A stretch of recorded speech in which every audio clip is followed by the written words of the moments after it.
date, I still have recourse to him. Um, if I misbehave in my marriage, my wife knows who to call, knows the people to call. They'll call me to order and say, because everybody has conscom. I hope I'm okay to say conscom. And I hope we all know what I'm talking about when I say conscom. Temporary, intermittent madness, right? All of us have it. And even sometimes you are not able to explain why you're behaving the way you behave, right? But you need to have a voice that calls you to order. I remembered, and I have people like that in my own life as well, who when they misbehave, their wives or their employees or their board members, you say, talk to this guy, and all of that. So the same way I have in my life, and it's critical because it will protect you against self-destruction, right? Very, very important. And so I wanted to make sure that I'm sharing stories and not just sharing points and not sharing steps. But it's important to ask yourself, and not answer me now, but answer this question for yourself personally. I actually prepared a slide, but I don't want to be doing all those, so what permit me to just share from my heart. Answer for yourself. Whose voice, right, puts you on track? Whose voice puts you on track? Whose voice gets you back in line when you fall out of line? If you don't have one or two or more, you are running a huge risk in your life. And my major assignment today is actually to challenge each and every one of us who may not. I say to some of my single ladies and brothers around me who are looking to get married, never get married to someone who has nobody that can correct them and order them. It is a huge risk. It's a life risk to even go into investment and go into partnership and dealings with people that you cannot report to anybody. They don't fear anybody. They don't have any respect or honor to anybody. You are running a huge risk. You're running a huge risk. You are running a huge risk. Um, so there are three types of people. So again, let's talk about audit. Um, every every reasonably well-run organization is being audited. There's internal audit, there's external audit, right? To ensure that things are done, according to in line with the constitution of the organization, in line with corporate governance and all of that. And everything is done, again, when the company then goes publicly, when the company becomes publicly quoted or so, you still require some dimensions of audit. That is what ensures and that's what prevents waste.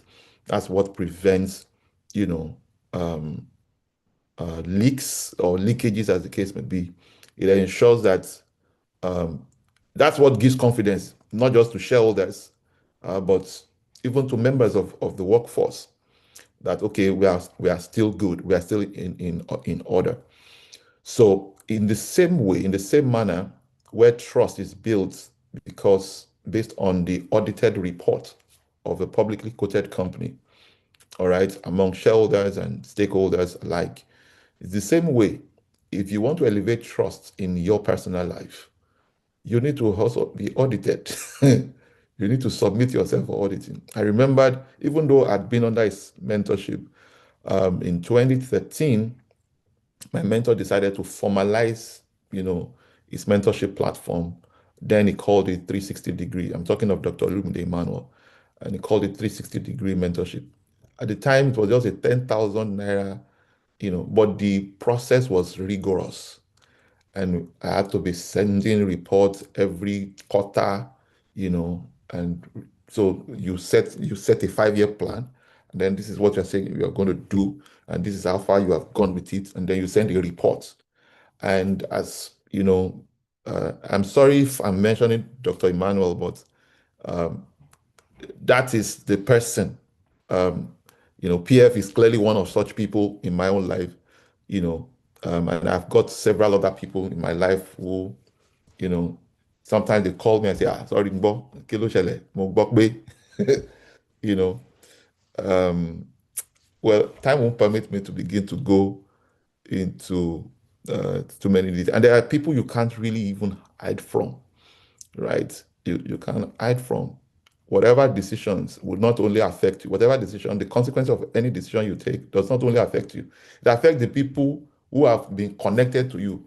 And so you give them the rights, you give them the permission to put you in order. Today, I shuttle between Nigeria and the United States because we have business in both countries. But in spite of where I am part time, I still send the reports. I still engage. Um, and so it has been of tremendous blessings to me on many levels. And part of the reasons why it has been a blessing is not just because of the growth alone, but even when crisis came in the midst of it all, because crisis will come, life will happen. No matter how strategic you think you are, no matter how smart you think you are, no matter how um, good, no matter the great and good intentions that you have, no matter the great plans you set in place. I say to people all the time, one of my expertise is developing business plans, right? But I can tell you, after almost 14 years of full-time operations of the company I run, LifePage, I can tell you for free that life will cost you more than you planned. Life will cost you more than you planned. I can tell you this for free. And you can do everything right and things will still go south. I can tell you that for free. And so it's important that you have people who audit your life. And so I used to send reports those days. And I recall on one occasion, I didn't have anything to report because it was still a going concern. And we ran into each other at an event, and my mentor said, "Oh, you report there. I didn't see your reports this quarter." I said that we still in progress. He said, then you send it in progress. They said that is a report. A report is not that you have something to report. That no report is a report too. In progress, a report too. No remark, no updates is a report. I said, yeah, okay. You can imagine. And every now I run into challenges. Again, I mean, I came to New York for both a personal event, but also for a mentorship retreat with him. I was not the only one, several other people, in the room. And one of the things he shared just yesterday was that in the early days, he is a pastor, but he's also in business in the marketplace. And that majority of the people he had in his life as mentors were only in ministry. They didn't understand business. And sometimes when he runs into crisis or challenges in business, he goes to those mentors and they will say, let us pray. He's like, these people don't understand what he's dealing with.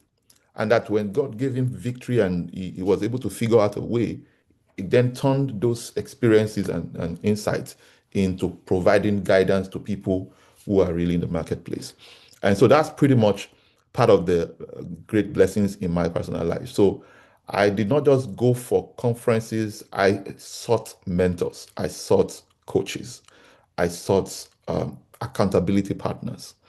I've been a major advocate of that um, for a significant part of my working life, and it has been of one of my biggest source of inspiration. So you need three kinds of people in your life who would help in auditing your life. You need mentors of a certainty, people who are 5, 10, 20, 30 years ahead of you, whose current reality is your own dream, whose testimony is your own aspiration, is your vision. Okay. Um, you need accountability partners, people with whom you compare notes. That's the second category of people, in no particular order. Um, people who you compare notes together. Scripture says iron sharpens iron. So you need people who, give you positive peer pressure, right? Who makes you to know that, man, you have not started. You know. And then we don't just compare notes, but we also challenge each other. The days of competition is long gone. All this trying to be the best in the industry when your vision is to be the leading XYZ in an industry.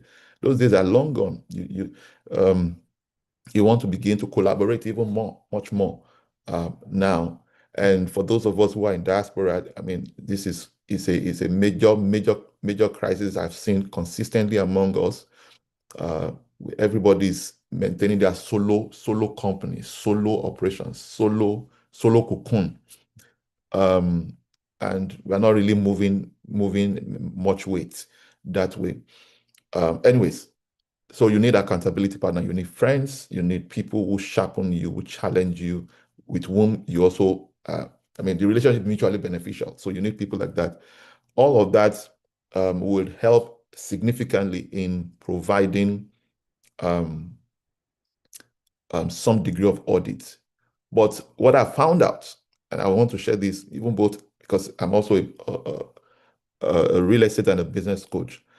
I can say this for free that sometimes even your friends get busy, your mentors get busy, and they seldom ask you how far, except you meet them again. I don't know if it happens to any of you. We all busy. PF and I, for example, we may not speak for maybe 3 months, but by the time we speak like this, 1 hour, 1.5 hours, we are on phone because we need to do a lot of catch up. So that's how sometimes this thing works. And that brings me to the third people you need in your life, the third class of people you need in your life. You need a coach. Every coach needs a coach. Every mentor needs a mentor. But listen, a coach is critical in your life. And I'll tell you why this is so important. Um, I've attended conferences globally. Um, I've at, and I've also hosted events globally as well. And I have noticed the gap we used to talk about then used to be the knowledge gap. That, oh, if people knew better, they would do better. But that's not always true. There's a lot that people know, which they don't do. From my experience, the missing link between where everybody is right now, where they ought to be, or where they would love to be, is really action, execution. That's the missing link. I had an event that was 2 weeks ago now, or 3 weeks ago in Houston, and there was a gentleman seated, across in the hall. And after the meeting, the guy approached me and said to me that he that everything I'm saying resonates well with him. He said, but I know my problem. I know my problem. I need you in my life. He said, my problem is that I know these things, but I'm not doing them. I need somebody who push me. I need somebody who jack me up to reality. You know. So he knows it. There are people who can articulate these ideas and whatever it is that we want to share or that we know, that can articulate even better. But they do nothing. And because you do nothing, then you see nothing. Execution, my people, is the mother of strategy.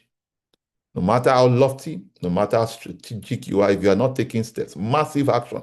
That's what separates boys from men, period. I am intending to. Every object remains in a state of inertia until force is applied.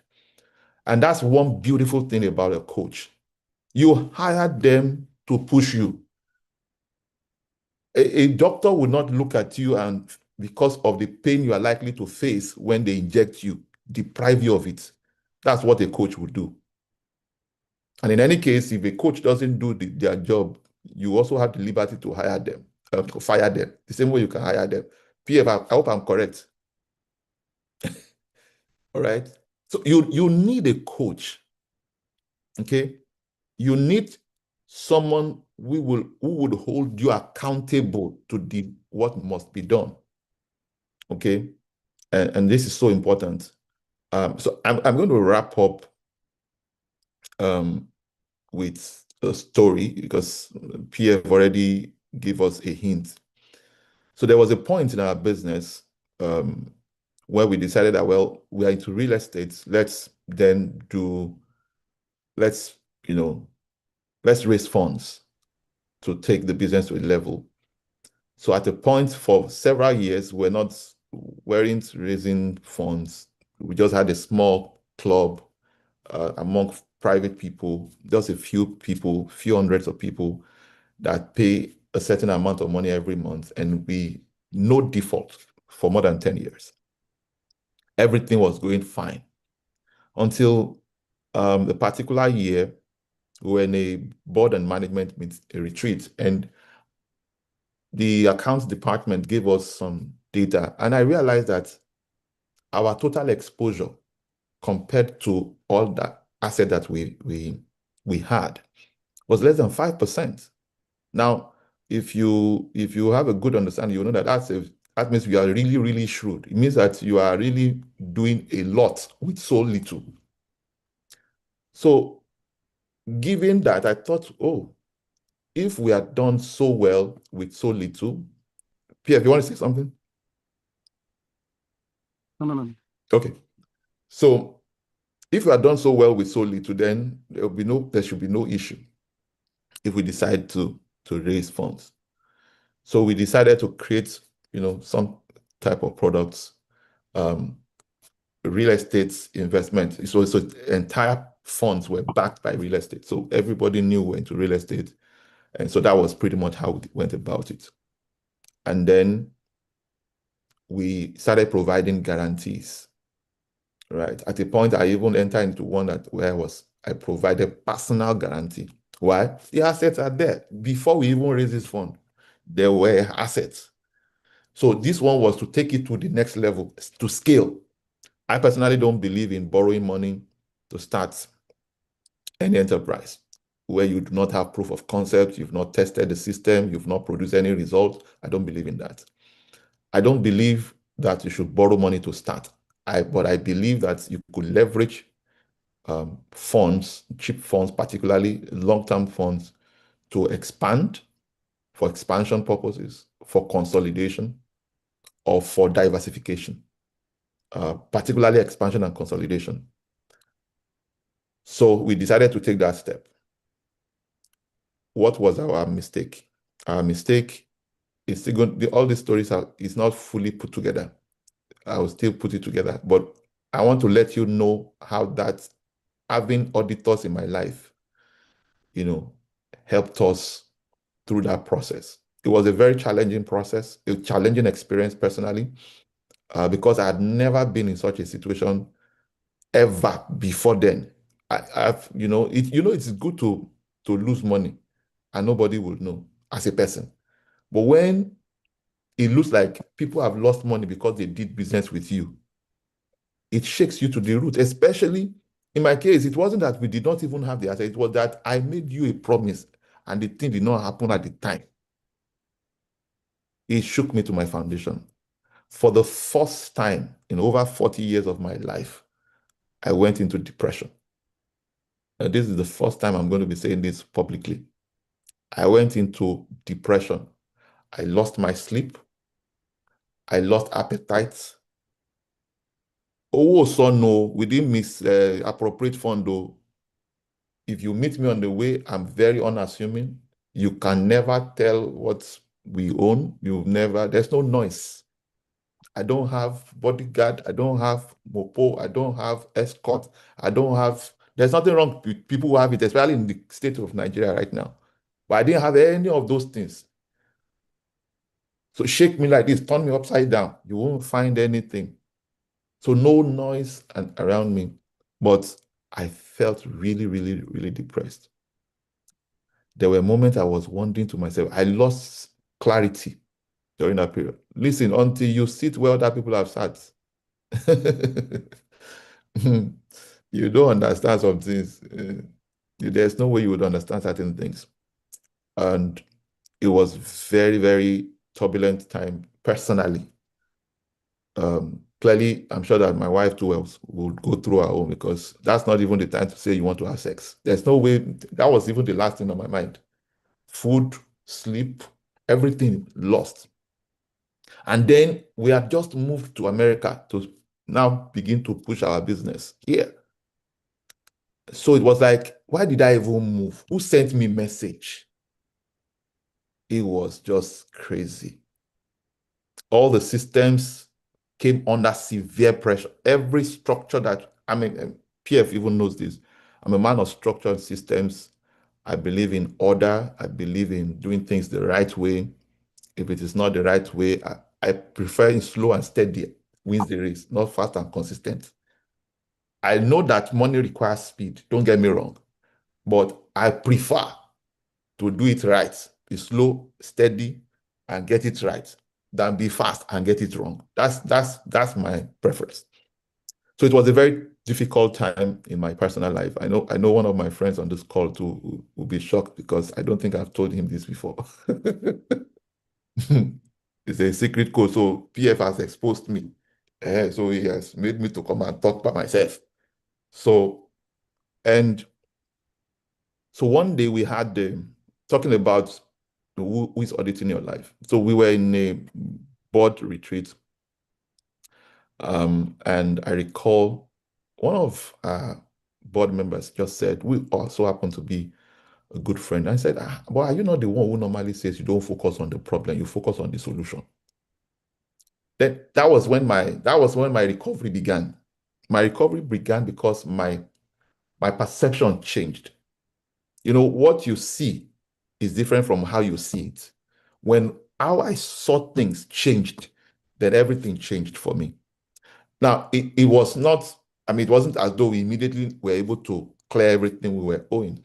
At the time, our exposure was almost 5 billion. Now, that wasn't not the problem because what we had was like 7 times much more than that. So that shouldn't have been a problem. But I was, you know, focused on what we owed as opposed to what we had. The moment the gentleman said it in the board, it triggered a new perspective. So right after that meeting, my mentor, who also happened to be the chairman of our company, ordered the finance department to generate the balance sheet of the company. Let me see all our total exposure. Let me see all that we had. And then, of course, that was going to be my next move as well. So that made it simple. We had to report to the board to say, this is what we have, this is what we owed. Let's know how we are going to begin to salvage the situation. So what had happened in our case was a situation, and I'm going to come back to, let me see if I can tidy this up. So we came back. When I saw what we had on paper, and I saw it against what we owed, I said, oh, Mom, it was like it came with a sigh of relief that finally we've not done badly and we could move things to the next level. And so we make critical adjustments. It also taught me a lesson, many lessons actually. One of the lessons I learned was that it takes courage. There are certain aspects of business that require skill, competence, but it takes courage to communicate with people you have obligations to and say, please, I want to buy more time. You are not sure what you are going to meet with them. And so the management team at the time that had delegated responsibilities to had the competence, but they had lacked the courage to do so. And that was what opened everything up into. And by the time it was like we're trying to manage the fire. Till date, God has been faithful to us because there are people who owed less, whose name has been shattered on social media. They can't rise again ever. And I'm not saying this, to be honest with you, people were extremely gracious to us. And in fact, I'm even getting emotional right now because some of the feedbacks I got drove me to tears. Someone said, is it not this guy? And this is someone that had a couple of hundreds of millions with us. Is it it's not him? Forget. I'm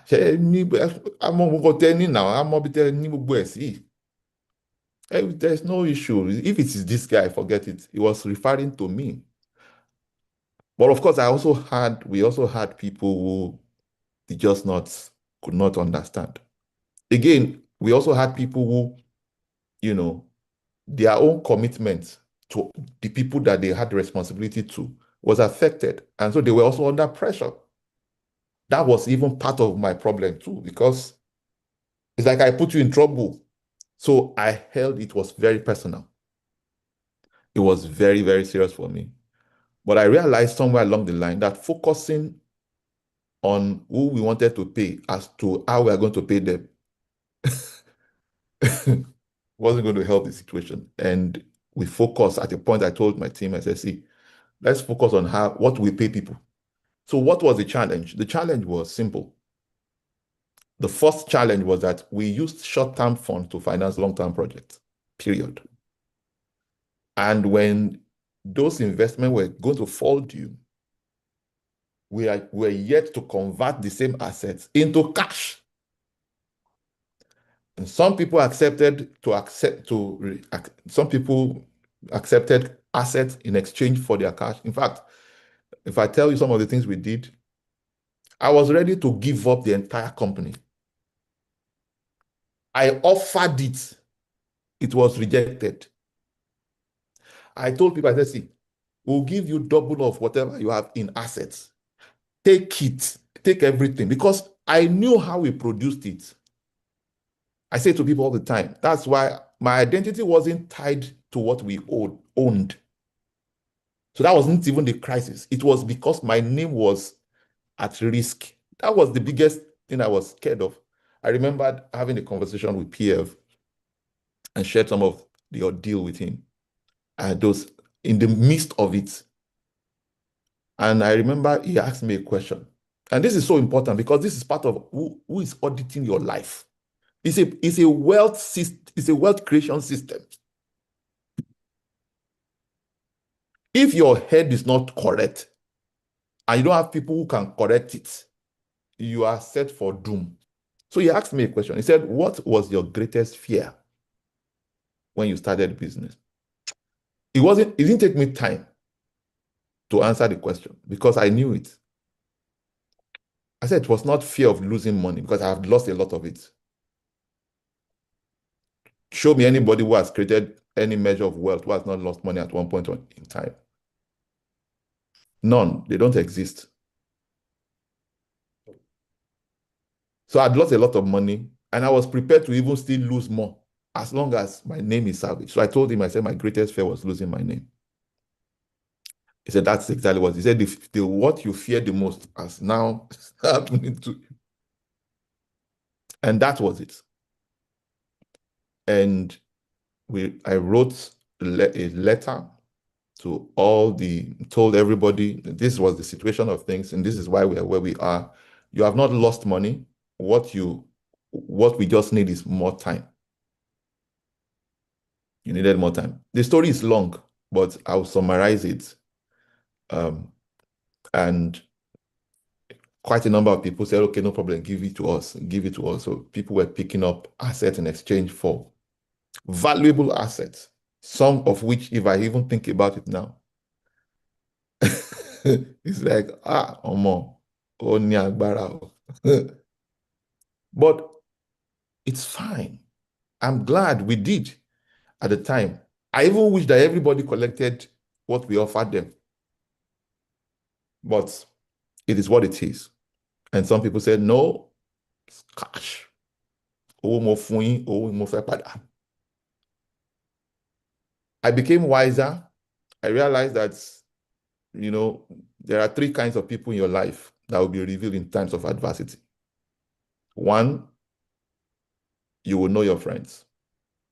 Your friends will be revealed in fire. Two, and your friends also include the coaches, your mentors, and all of that. Okay. Two, it will reveal your enemies, those who have sworn that they will pull you down. The kind of insult I never received, I received it during that period. The name nobody ever called me. And from somebody I do not even have a personal relationship with. because it's, guess what? This is crazy. This lady had a contract with us. She had bought a property, an apartment from us in one of our developments, and we had an agreement with her. And one of the things we told her then, she had, I think she had 27.5 million naira balance to pay. We were owing her 15.5 million. Guess what I told this woman? I said, see, don't worry about the balance. Take it as exchange for including the remaining. The woman said, never. I was shocked. And, different people, different things happen within that period. It also reveals frenemies.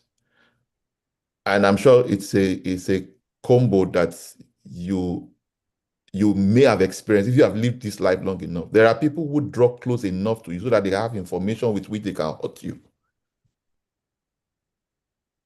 Those are frenemies. They are scorpions. Their sting is at the back. Enemies are serpents. Their sting is in front of them. So you can't, there's no hypocrisy. But the scorpions are hypocritical. Anyways, that was exactly one of the things that happened to us. But I did not been for auditors in my life. I'm not sure I would have regained my sanity, and I'm not sure I would have regained direction and the growth we've equally experienced afterward. So you don't have auditors. I call them auditors now. You know who the auditors are. Your friends, your mentors, your coaches. Those are the auditors. But you have them to collapse time. You don't need to repeat certain mistakes that they may have made. And you need people who hold you accountable to your word, to the assignment. So twice a year, we go into a retreat. Every week, in the midst of that fire, every Monday, we used to have monthly performance review. I changed it to weekly performance review. I don't want to wait till the end of the month to know what we need to do. So people were holding me accountable. I was holding my team accountable. I was under severe pressure, but I distributed some of the pressure to some of my people. And to the glory of God, we've made significant progress. So I can say this for free here right now, that what the exposure is right now is ridiculous compared to the figure I had mentioned earlier. And we are moving forward. I'm using this moment because really I may not know anybody on this call who may even be one of such people, but people were really gracious to us, and I'm truly grateful to God for the confidence that people reposed in us, throughout those challenging times. It was a case of guaranteeing people everything when you are not guaranteed anything. You know how volatile the economy had been. You know, one of the projects we did, you know, it was later I even realized that the discrepancy between the BOQ, bill of quantity, and the actual cost of the delivering that project was well over 1 billion. I didn't even realize. But we still deliver to the people, and everybody's happy that we deliver to them, but at what cost? Was a huge cost. I've learned my lessons. Being nice in business is not the way to go. Be kind, by all means, be kind. I've become another man, not bitter, but I've become better.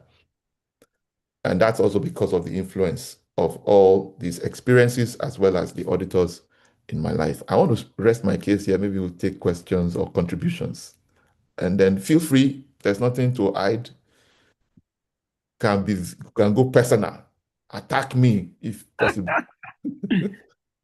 Thank you. Thank you very much, Oga Clem. This is the height of vulnerability, and I must say thank you very much for sharing with us. I mean, your story is so inspiring.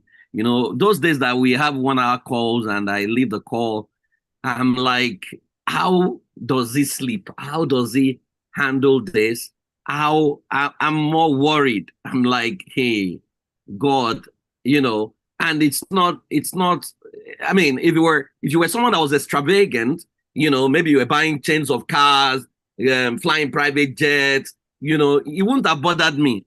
But if there was someone that could go on the road and people could not picture how much he had, that was you, right? So I couldn't really understand it, right? But I want to say thank you very much for sharing with us, and showing us the roadmap to how these things work. It's been said that when people fail or when they fall, their chances of bouncing back is predominantly determined by the quality of relationship they have in their lives. Very true. Right.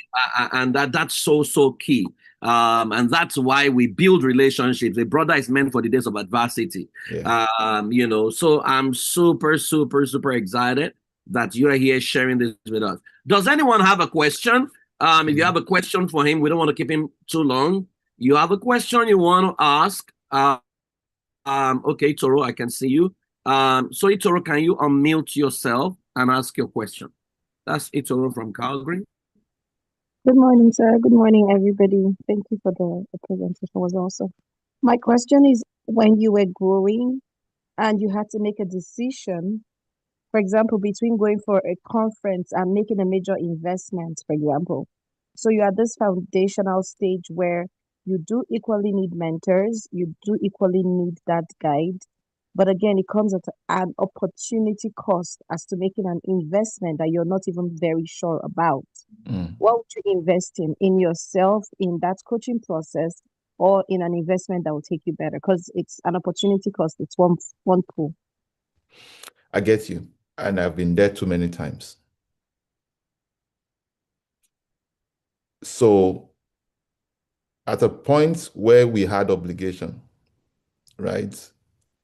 I explained to all the coaches and mentors. In fact, they knew. It's not like I needed to do any explanation. So there was no coaching fee I was paying during that period. It is how I was going to pay people. That was priority. But fundamentally, I always recommend investment in yourself. Because truth be told, right? Truth be told, if you knew better, the quality of your decisions will be sharper, will be smarter, will be wiser. Right? You can't solve a problem at the level you were when you first created the problem. A superior version of you needed to emerge. And I did a lot of that. So what I did then was, oh my goodness.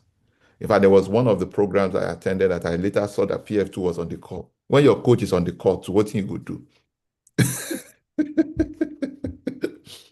So I went for the ones that were within the budget I could accommodate within those period, right? So when you are just starting out, you want to really go prioritize personal development.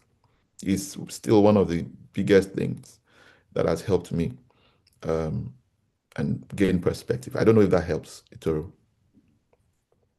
Yes, sir. Thank you. Okay, Mr. Godswill is saying that my contribution is retool and redo your risk management framework going forward. Absolutely. God bless you, sir. I'm sure that Clement has done that. Okay, Thank you very much. I'm going to ask a question, because sometimes people are in serious debt, and then it totally collapses everything around them, including family, including... how do you manage that communication with family so that they better understand? Because sometimes it can be as tough as the children may not be able to go to the kind of school they would have wanted. In fact, sometimes they might need to change school, right? And that's because it's you. Because I know I've met people who are owing people. In fact, they are looting the people's money. And then they don't have anything to show, and they tell you that, well, it's the business that is doing it, it's not me. Should I suspend my quality of life because your money has gone down the drain? How did you manage that bit of, how do you, because as men, normally, when we run at a loss, the default thing for us to do is to keep it and be fighting that battle alone, because family must not know. You know, how did you navigate that? Because I know that there's someone here who might need that counsel. Thank you so much. Very, very, the question is so spot on. So,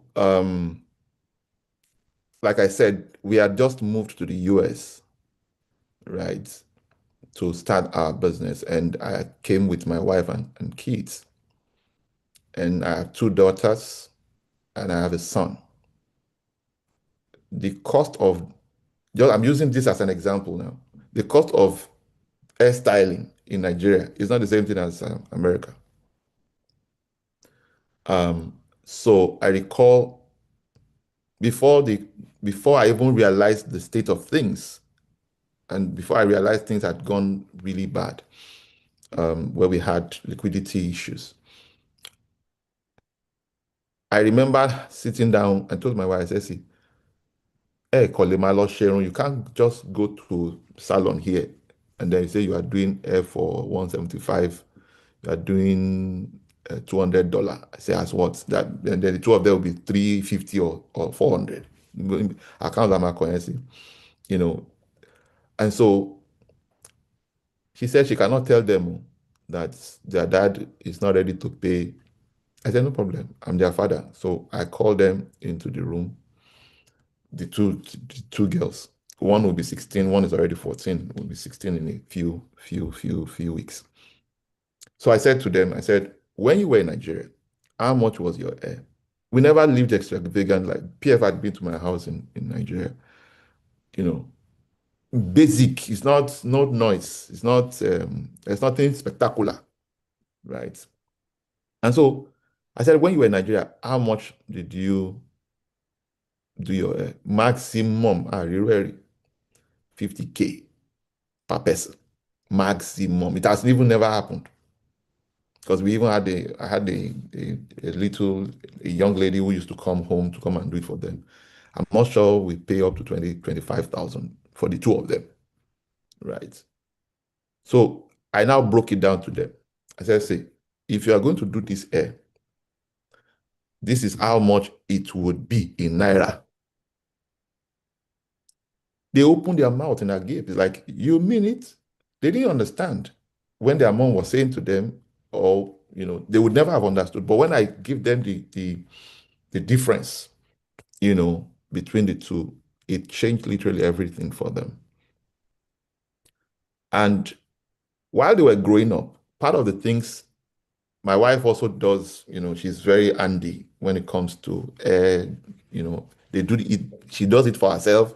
She does it for the kids. And then those ones too, as they were growing, they did it to their dolls. Do you realize that when I made that announcement that we can, as little as this, we will not be doing it. We will not do it. They started doing for each other. Till date, we don't go salon again. At least for the girls and my wife. Don't go. They do it themselves in their house. As part of communication. I did not need to tell my children what we were dealing with, but because again, my wife is not fully really fully in the business. So she doesn't even know you know, but she knew that this guy is not himself. And so I just said, see, right now we need to make critical adjustments. All this one that you say you want to go and buy this, you want to go and buy that, you can't buy anything. This is priority now. Everything is on hold. All right. So communication was really important. Letting them know that it's not in the budget, right? The fact that we could afford it does not mean that we must buy it. It has always been the rule of the game, even from the very beginning in the family. So it was not difficult. We've always been a shrewd family. So if we needed to make further adjustments, it's just to let them know, sorry, we will not be able to do this. For example, this past few weeks now, I've been going around, we recently released a book. And so I'm doing a book tour across a few cities in America. And when I checked my routing, my ticket, I realized I was going to be out of Dallas on the 8th, which happened to be the 14th birthday of my daughter. So I told her ahead of time, I said, I am not going to be around though. I hope you don't mind, because it's against our family value that I will not be present on their birthday. She said she understands that I should just make sure that I compensate her with something she had always wanted. And she told me what it was. It was within the budget, and we did it. So I'm saying this to say that we may not tell them what the enormity of the problem is. As they mature, as they grow, you then begin to open them up to other things. And then as a family, when we hold our devotions, I used to say to them, then pray for daddy.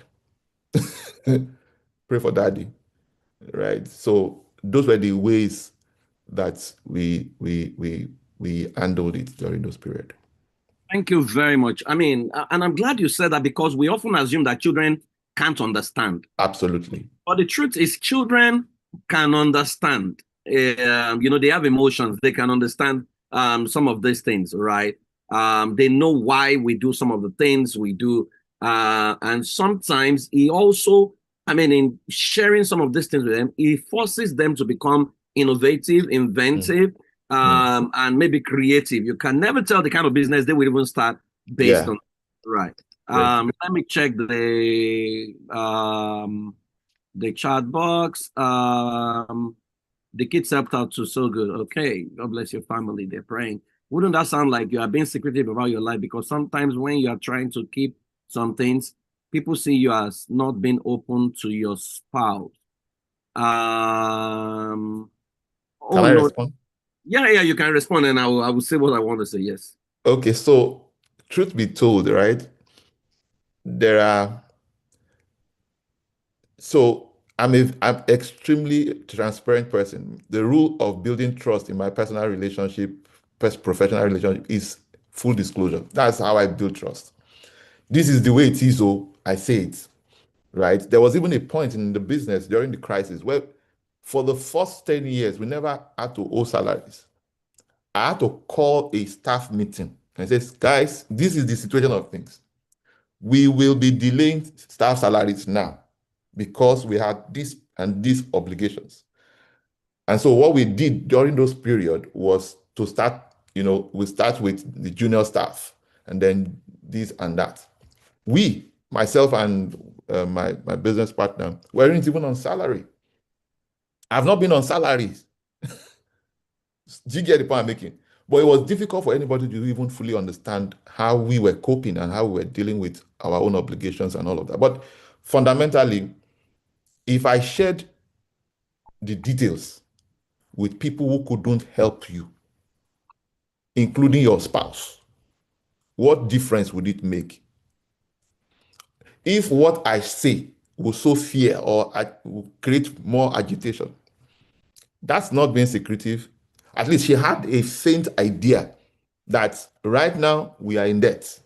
That was what I hold her to say how we're dealing with it. What do you think wasn't going to even help? Was probably going to even create what I was holding, what I stomached within that period.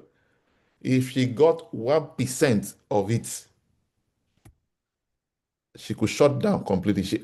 In fact, I would have recovered and she would still be recovering. So there was no point exposing it. So it was actually to protect her. It was more of a protective measure, not a secretive measure. All she needed to know was this is the situation of things. And that was it. Yeah. Yeah, I agree. And I think one of the misconceptions people make, it's we think that is everything you need to go and say. It's not. That's an extreme that is not totally correct. My work, for example, confidentiality is the number one requirement in my sector. Yes. Right. So sometimes my clients wonder if I tell my wife what they tell me about what's happening. No. But there are things news that break maybe 2 years after. And then my wife is surprised. I say, how can, and I'm laughing and I'm like, I say, about this time, you didn't tell me. No, it's not in my place to tell you because you are not a therapist, right? So it's important. Sometimes you need to also be sure that your spouse can handle certain. Don't be that man that went to church and they told him, oh, go and restitute. And he went to tell a man, that maybe he slept with his daughter many years ago, like 20 years before, and he was killed. So so in the multitude of counsel, there is safety. There is safety. We need to apply wisdom. Okay. Is there any other question before I allow my brother Lee, because he has to go on a trip now? Okay, I have one more question for you. Okay. And the question is, in an environment like ours, where things are unstable, right? How do you recommend people want to get into investment, for example? Or let me put it this way: what would you do differently? Maybe that would be with the mindset, because I know that you are someone that is very introspective, and I can't wait for the book of this experience to come out. Because I want to carry that book on my head, right? And okay, right. What would you have done different? There are lessons to learn. What would it be for you? Fantastic question. Quite a lot of them. As a matter of fact, I've documented a lot of it, because when you recover fully, it is very easy for you to forget everything. So in the midst of the pain, part of what some of the auditors told me to do was, what would you do differently? So I documented them. So one of them, when it comes to, so from the standpoint of the, because I'm playing the supply game, for somebody who is playing the demand game, who is the investor, or somebody who is playing the supply game, who is the developer, the business, what we would do differently, number one, is I would never use short-term funds to finance long-term projects. What ran us into this crisis, personally, as far as I'm concerned, was it should have been a 5-10 year project or fund. But because we wanted to, I just saw that, okay, looking at the number of people that we had, looking at everything, everything looked like, okay, with this, it should be a walkover. There should be no reason why we would not be able to deliver within the shortest possible time. And so we decided to do, provide guarantees. Like I don't know who was saying that earlier, talking about we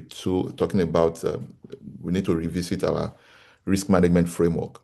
Part of it now is full disclosure from the beginning. I tell you, it's 10 years time, 5 to 10 years. And then I don't do guarantees. And if I am to provide any form of guarantee, I'll tell you it will be way, way lower. Do you know that within this period, the kind of returns that even no institution was willing to give, we made them as a promise? Because I looked at what we had, I felt, but I miscalculated, and I take full responsibility for that. So I will never do guarantees. I prefer that we share the risks and reward, right? That is the model that I'm adopting in most of my other businesses as well. But for us as a company, that's pretty much part of the adjustments we've made. So we focus more on, can I be honest with you? Customer patronage is way more superior to investors' dealings. You realize that it was during this crisis I realized that much of the attention has shifted to raising funds than selling the product. It was one of the biggest blow and biggest realization for me at some point, because the same team that was supposed to sell the product were the same team that was selling investments. So when I realized that, we shut it down permanently, as in permanently, and then shifted the same attention and energy, because where energy flows, that's where your money flows. And so that was exactly what we did. We redirected the energy into the project. Now imagine a bank. How does a bank make money? A bank doesn't make money because you made deposits. They make money when they give out loans. So loans is their own assets. Deposits is a liability. as good as deposits are for a bank, it is when they make loans that they really are generating money.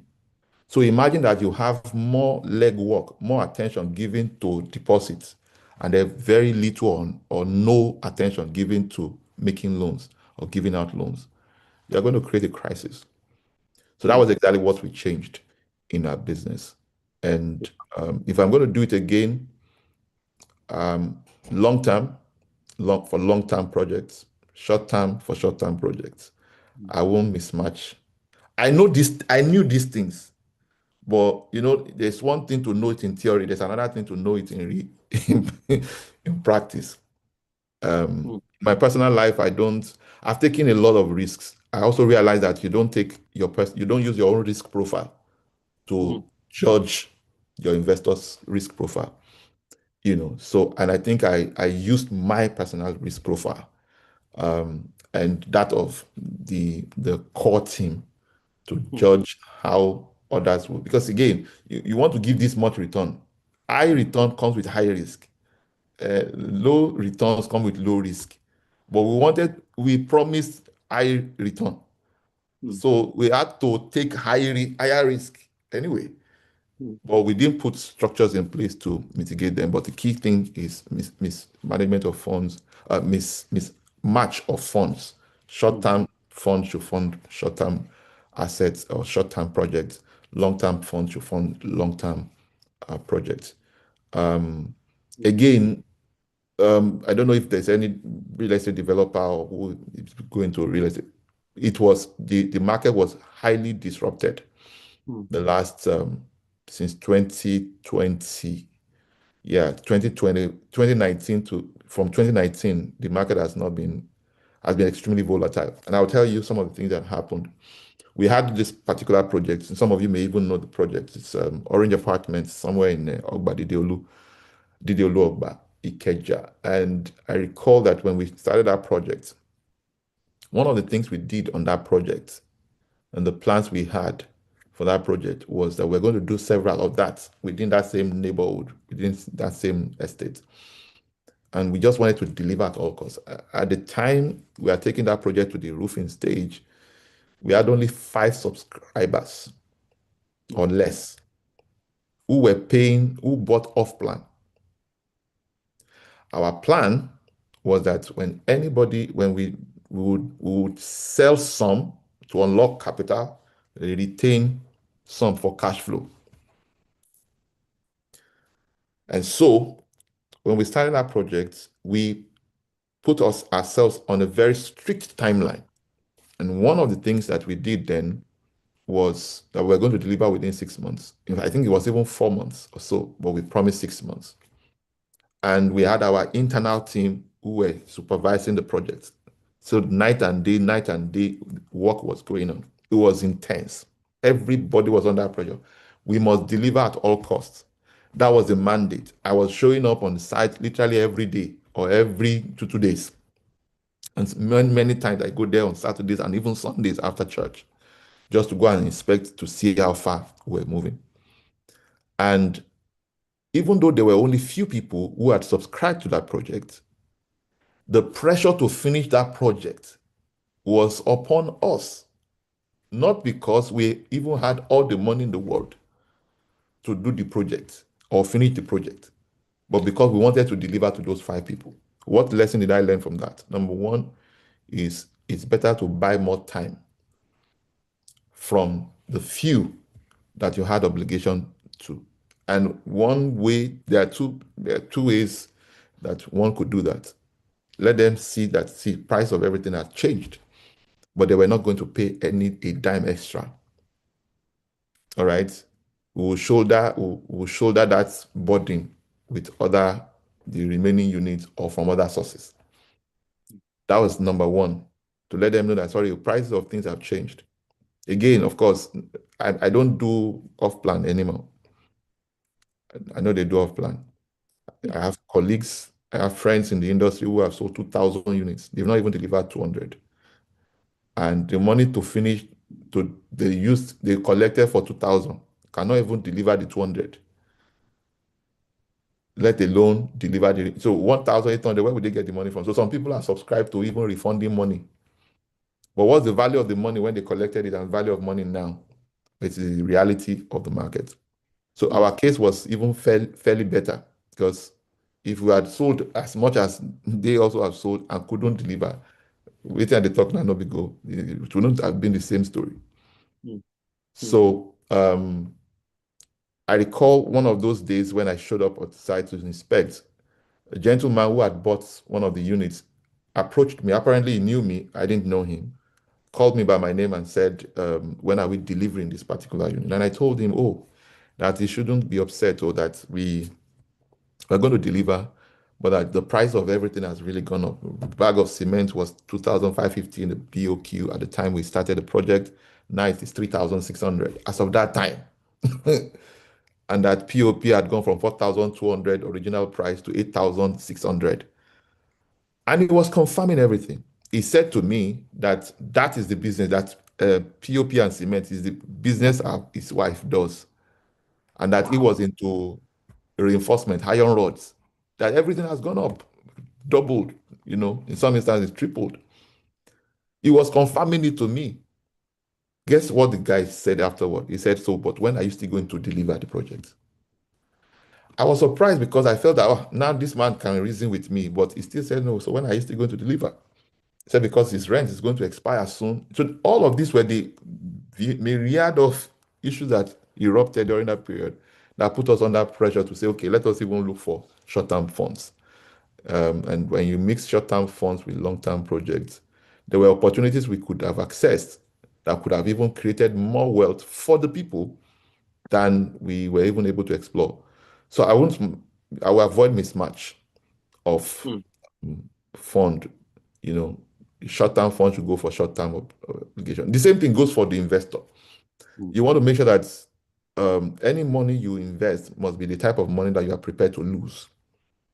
I know it's a hard pill to swallow, but it is the way you should position yourself mentally, psychologically. Number two is you also want to avoid mismatch of funds. And then you also want to consider the attendant risk associated with that type of investment vis-a-vis your own risk profile, right? Your own risk tolerance. How much risk can you tolerate? And then how much return is suitable for the level of risk you are willing to take. You want to match all of those things together. I wrote many of these things also in these components. I've shared that time and time again. But also, when people give you guarantees, you want to ask the very tough questions. What are you guaranteeing me with? If there's anything we would have done, is that if we are unable to pay, you will collect land. I should have put it, should have been there. You collect property. You collect land or house. We should have put it there. But that wasn't part of the deal. But those who were gracious enough accepted some of these things, and it has helped significantly. Thank you very much. Before you go, no, I'm not going. I'm here. Okay. I delayed my trip till 12:30. So instead of what you have just said now brings me to what Gospel used to say. Every time we have to do any investment, Gospel is always an apostle of long term. If you say to me, praise, if they can't leave their money for 5 to 10 years, forget it. Forget it. Say because they will keep.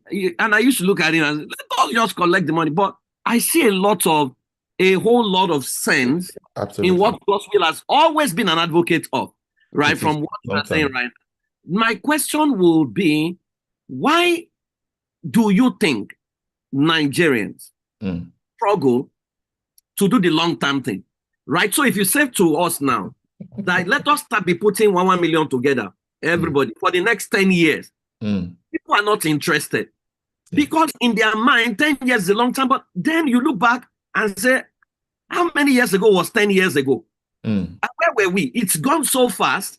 But when they hear the one that says, oh, bring the money now, whoa, 10%, 10x, 100x, 200x, they jump into it. In fact, just last week, my alumni group, somebody put something on the platform and said, people should come and do one investment.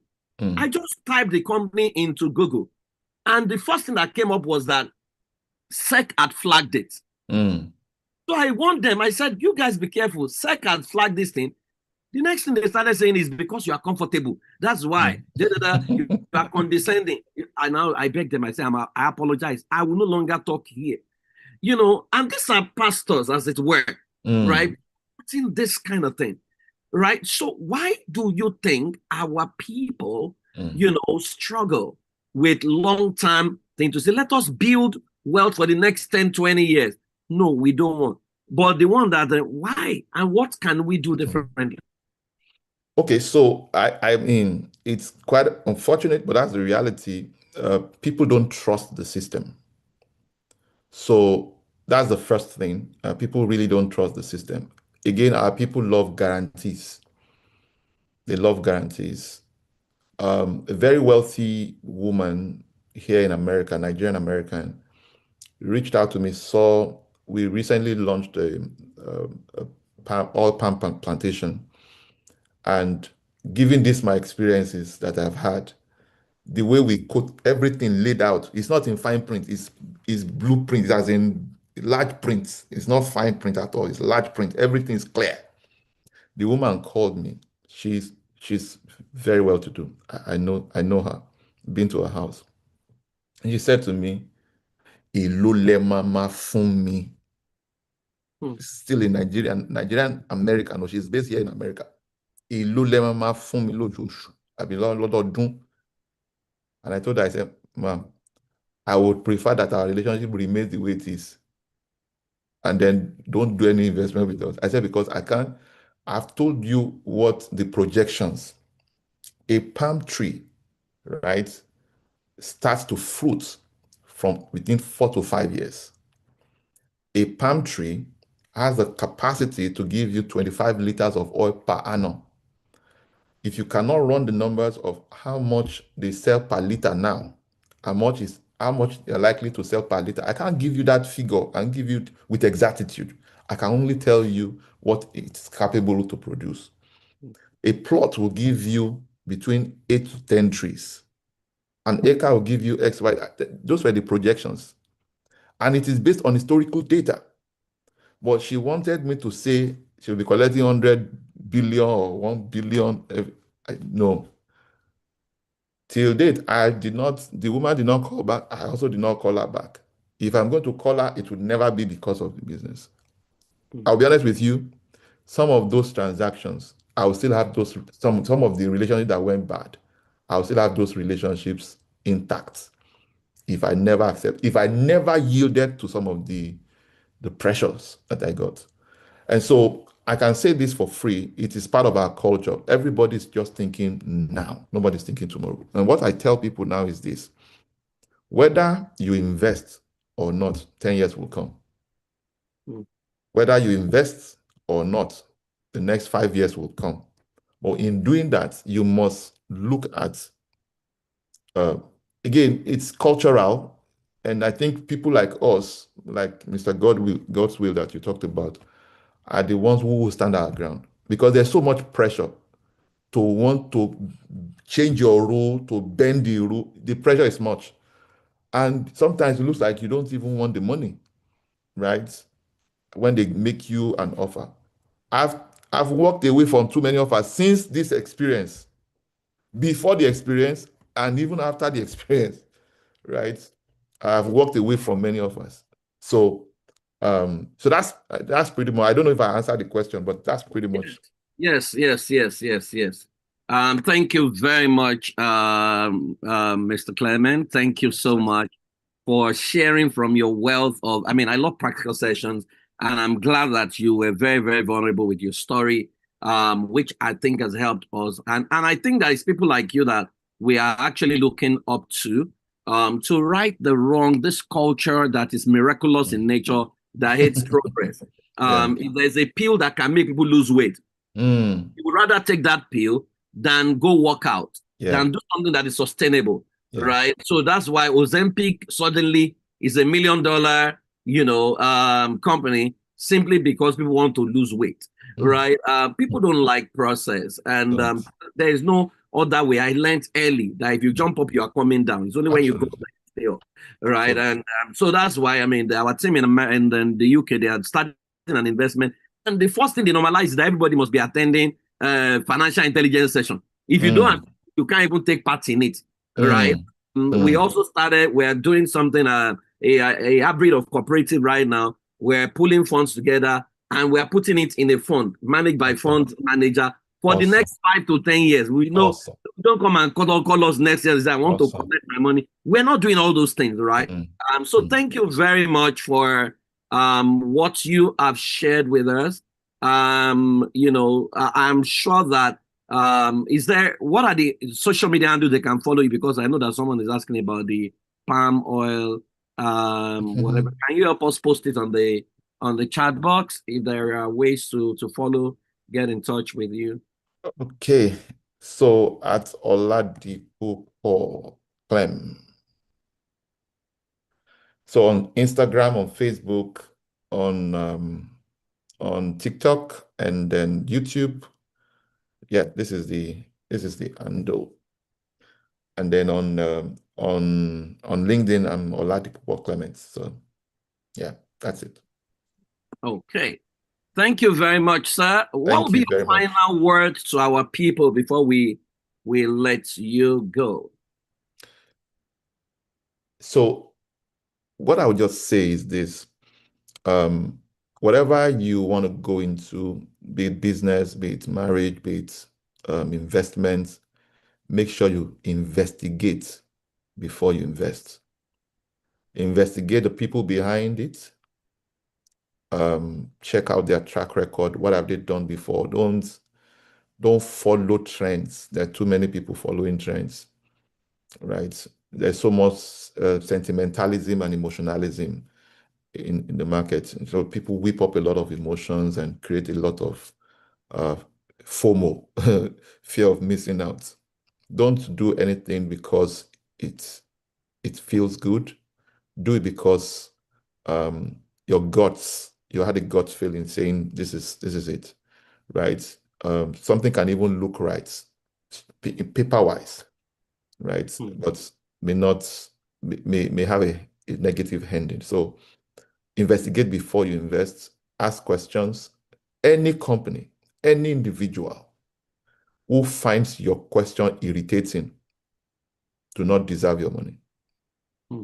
Ask every question. I have seen this play out even here in America.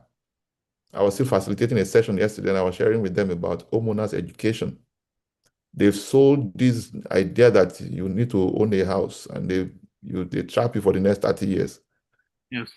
And it's the financing the banks that are making the money. I mean, it's so much education that is missing and people don't invest in that education before making those investment decisions. So I want to recommend very strongly that you consider investigating, ask all the questions, get sufficient information about what you really want to go into, right? And for those of you who may be in business like myself and you may have some measure of exposure, don't run away from it. Communicate by all means. You may not be sure what you would find when you share it. You'll face some resistance. Some people, it will increase their doubts, right? But your goal is to make sure that you confront it, because whether you confront it now or not, it will wait for you in the future.